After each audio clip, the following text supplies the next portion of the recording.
What's going on, everybody? My name is Lone Wolf 2864, and I'm back on the battlefield, back playing some Battlefield 4.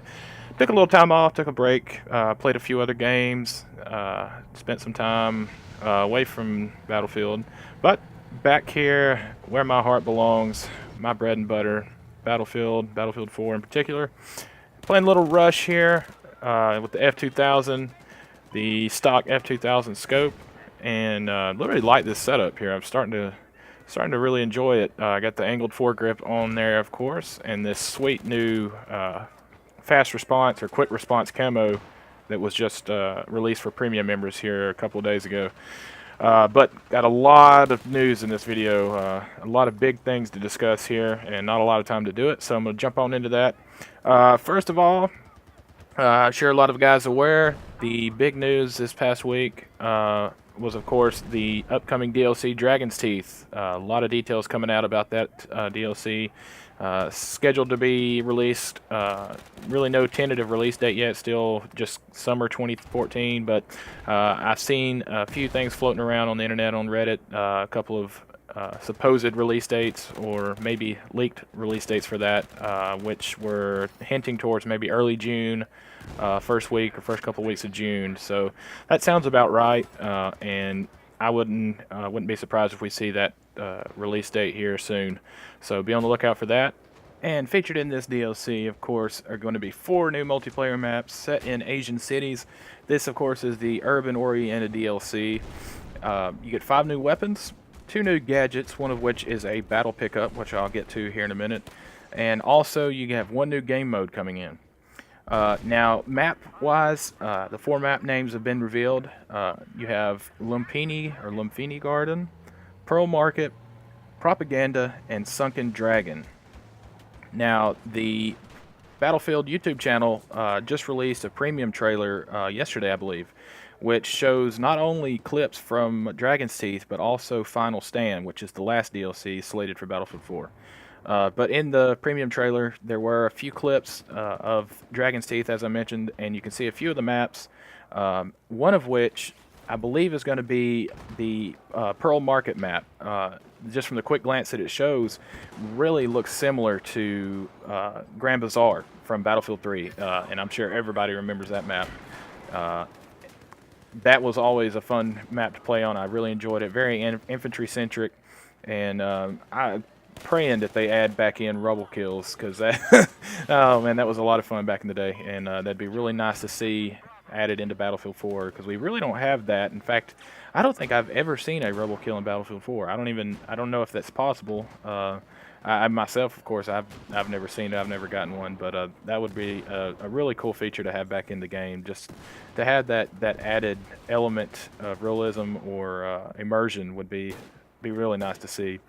But there's a glimpse of a few more maps, one of which has a collapsing water tower, which I'm assuming is going to be a Levolution event. Now, I don't know which map in particular that is. It could be Lumpini Garden, Sunken Dragon. Either one of those two would be probably the ones that it is.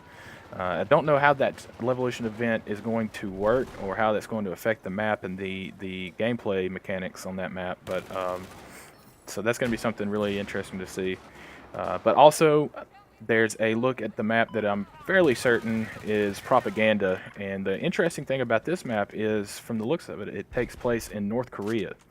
So not only are the maps set in China, but it's going to be in North Korea as well. So that's going to be really cool to see, although I don't think the North Koreans are going to have any idea that this is even in the game. Now, weapon-wise, the 5 new weapons have already been leaked out onto the internet, and I'm sure everybody's seen them. If not, I can go over those real quick, the list of the weapons.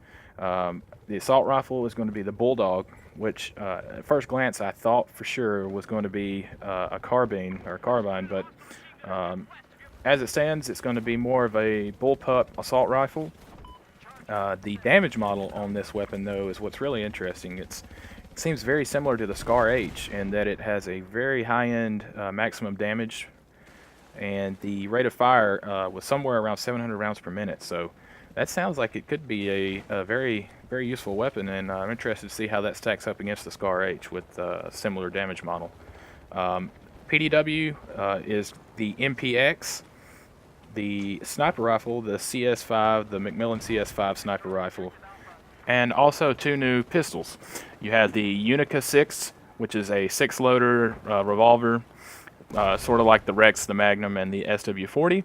And from the leaked shots that I've seen in that weapon, it doesn't appear that there's a trigger delay on it right now. But of course, I'm pretty certain that it'll change once the actual build goes in, as it looks like they're going to be adding a trigger delay to the SW40, unfortunately. So interested to see if that's implemented or not. And also, of course, the biggest news weapon-wise out of this DLC, the implementation or addition of the Desert Eagle, which appears to be chambered in 40 caliber in this game instead of 50 cal. But that seems to be just your standard semi-auto design in that it doesn't have a trigger delay. So I'm sure there's going to be quite a bit of recoil, and I wouldn't expect it to be very spammable to be able to balance that properly. So that's something that we'll have to wait until the DLC comes out to take a look at. Now, on to the gadgets. The biggest news, of course, is the addition of the ballistic shield and a new armored EOD bot type weapon, which is referred to as the Mars. Or actually, the way DICE refers to it in this game, the RAWR. RAWR. So not exactly sure what their acronyms are there, but the real life term is the Mars system. It's essentially, if you've played Medal of Honor Warfighter any, you'll know what this is. It's basically an EOD bot that has a minigun and a noob tube attached to it. Now this gadget is the one I referred to earlier in the video, which is going to be a battle pickup only. So thank God for that, because first news, everybody I'm sure have had the same reaction I did, is just what we need. 15 more snipers and support players laying in the back of the map on ammo boxes, and Wally's fighting it out all across the map. So that glad they implemented it that way, because that would not have been a very fun experience. And lastly, the new game mode, Chain Link. The only description we have of that is that it's you're supposed to chain together capture points in order to win the round. So not much detail on that. Not sure how that's going to work, but we'll check it out when it's released. Now, as I mentioned in the premium trailer that was released, it also shows clips of Final Stand, which is the last DLC scheduled for, I believe, either end of this year or early next year. And you only get a look at one map from what I can tell, and it's a snowy map, kind of resembles Alborz Mountain or Sabalon Pipeline from Battlefield 3. And the hot topic with that DLC is the addition of the MKV, or Multiple Kill Vehicle, which is featured about 30 seconds in. It's the little drone with the minigun on the front of it flying around.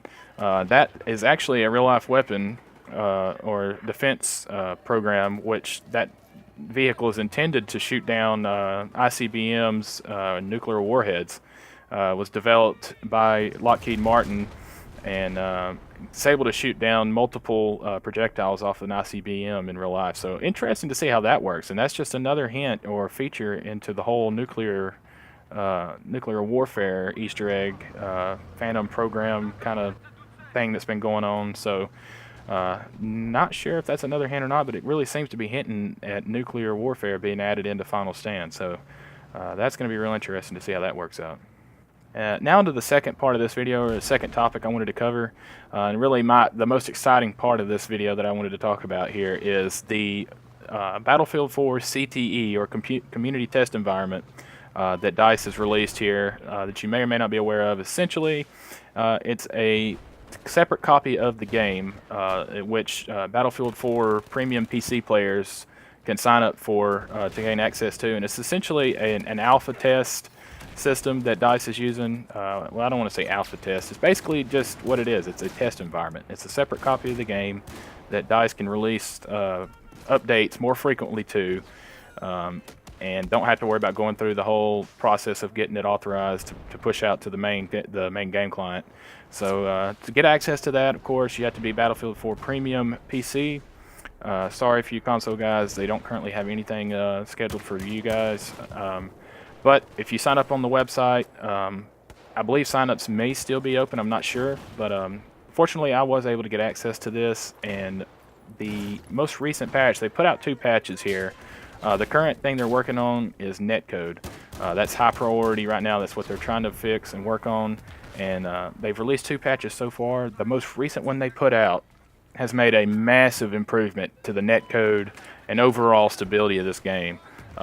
The way it plays now is the way Battlefield 4 should have played all along, and it is what we've all hoped for and what we've all been expecting and wanted out of the netcode and hit registration in this game. It is just so refreshing to play now, the way that it's patched in. And essentially what they've done is they've upped the tick rate from 10 hertz to 30 hertz, or essentially from updating 10 times a second to 30 times a second, and it has just made a light years worth of difference. I mean, I don't want to say it's perfect now, but it's, compared to what we've had, it's pretty darn close to being perfect now.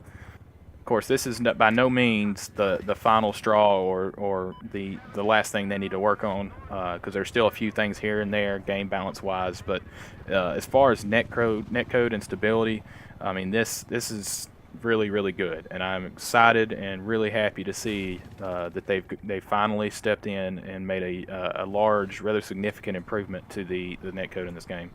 Like I said, I would love to show you guys video and just how well the game plays now, but I believe there is an NDA, non-disclosure act, out on the CTE environment, which I'm really not even supposed to discuss.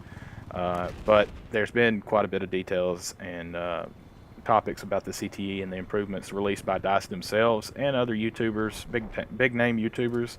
So I don't believe I'm talking about anything here that's not public knowledge. But like I said, I'm not allowed to show video or any clips from that. I would love to, but just have faith and trust me when I say if they're able to nail this down and get it pushed out live to the vanilla client, you guys are gonna just love it. I mean, it's very good, and I think this is good for the game for multiple reasons. Of course, it's good for overall gameplay and stability wise, but I think it kind of restores maybe a little bit of faith in DICE that, okay, you know, we messed up, we really didn't listen to our community the way we probably should have, but now we're taking the time to fix it.